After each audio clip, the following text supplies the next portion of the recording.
I love what you've done with the place. It looks pretty much just like it did the day I left, so there we go. I know that most of you think I've spent the last 3 months working on today's sermon. I have not. I did, however, bring notes home so I could look at it, which I did starting on Monday. Looked at it. Didn't do much else, but I did look at it. I have heard these texts before. So it's my first one back. It's short, and I hope that's okay. Amen. So 2 of our readings we had this morning point to places I went to during my sabbatical. The first is Paul's letter to the Romans. I went to Rome. Not that my being in Rome has anything to do with what Paul was talking about today, but I thought I'd point that out.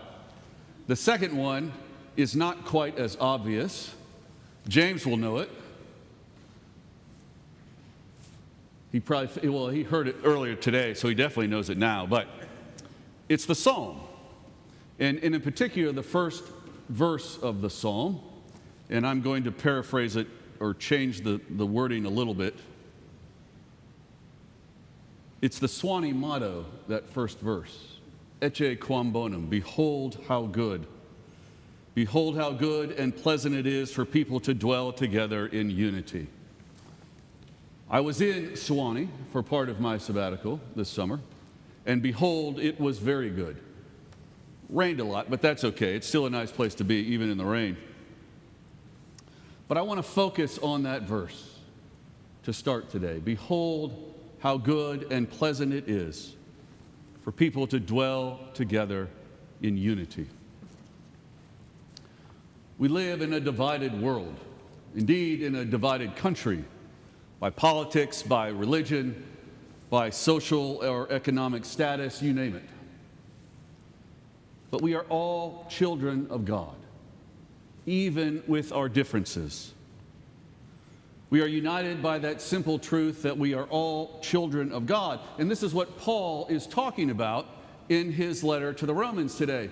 They had asked a question: has God forsaken the chosen people?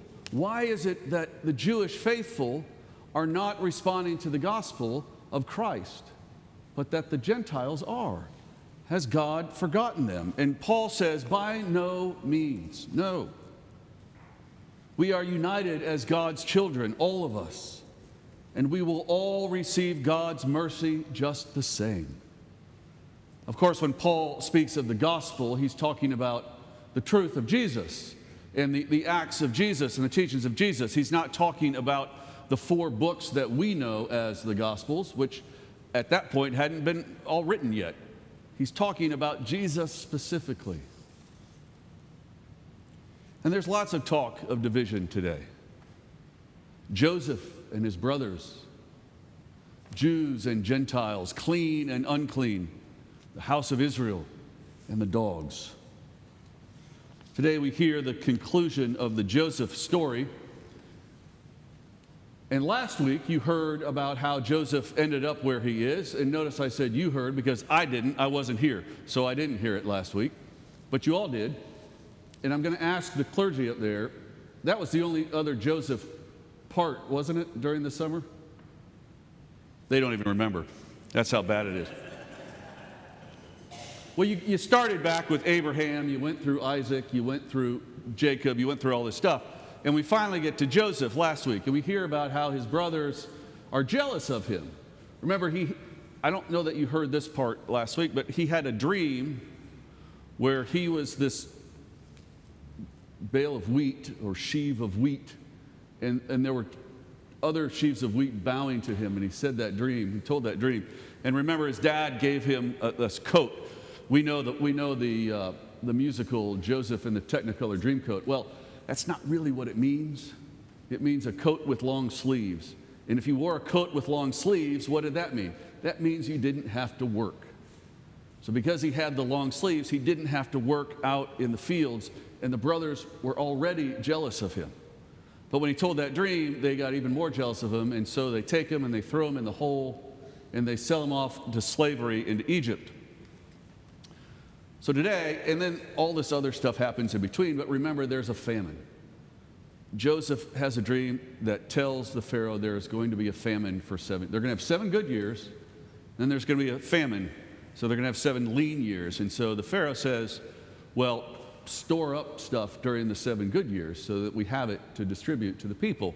And so Joseph's brothers come to him during that famine time to get it. So we actually have the wheat bowing to the one giving the rations out. So his dream comes true. So today we just hear the ending of that. Joseph reveals himself to his brothers, and he forgives them.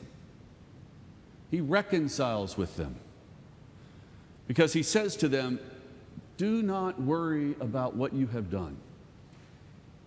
You didn't sell me into slavery. God brought me here. And God brought me here to do what I am doing, and that is being able to feed you and to let you live. And then he invites them to move there near him, to be with him, and his father to be with them as well. And all is right, and he restores his relationship with them, and it makes me laugh every time I hear the end of that all this revealing and weeping and hugging and all this, and then it says, oh, and then he talked to his brothers. And the lights went out. Nigel, the lights went out. Okay, good. He talks to him. He reconciles with them. Paul says division is also healed between Jewish and Gentile people through Christ, and that God will give grace to all. And in our gospel today, we have 2 different stories. And at first, they don't seem to be related, but I think it's important to hear the first story in order to fully understand the second part of the story. We know there's division between the Pharisees and pretty much everybody else. Pharisees and Jesus for sure, but the Pharisees and the people that they deem to be beneath them. And the Pharisees are there and they're complaining because people are eating with unwashed hands, which means they aren't ritually cleansing themselves before they eat. And if they eat with Gentiles, they're eating with unclean people. So they're going on and on about these ritual practices. And Jesus says, that doesn't matter. It doesn't matter if they did that, because it's not what goes into the mouth that defiles. It's what comes out. It doesn't matter if the food is clean or unclean, or their hands are washed or not washed. It's what comes out. It's what comes from the heart. It's the evil intentions. It's the hurt.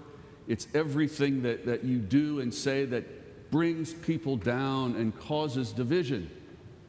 And he says, no. We shouldn't be doing that. We should be loving one another. We should be building each other up. We should be doing things for the good of the kingdom. We should be doing things for the grace of God. And he says everybody should do it. Behold how good and pleasant it is for people to dwell together in unity. And it should be from everyone, from an unknown Gentile woman to celebrities, to leaders of the nations, everyone. It doesn't matter who it is. What matters are the words they use, whether we say them, or we write them, or we text them, or we message them, whatever it is. The words should be for good. It's what comes out that defiles. And now hearing this, it seems like in the second part of the story, Jesus forgot the words he just said. Because he goes out into another region, and a Canaanite woman, we're told a Canaanite woman comes to see him. And by Canaanite, that means she's not Jewish. She's a Gentile. And her daughter has been tormented with a demon, and she comes to Jesus for help. And Jesus pretty much ignores her, but she persists and she kneels in front of him, and she says, help me. And Jesus says something very strange. Did he just tell the Pharisees and the other people that we need to not defile with the words that come out of our mouth? And he looks at her and he says that the children need to have the food. We can't throw the children's food to the dogs. And by saying that, is he meaning that the Gentiles are dogs or scavengers? That they aren't equal, that Gentiles aren't equally children of God, as Paul just said they were? Of course, he hadn't written that yet, but he said they were. And it seems odd that Jesus says those words. But we have to remember what Jesus is doing is not trying to put her down, because Jesus has never refused to heal anyone, even Gentiles.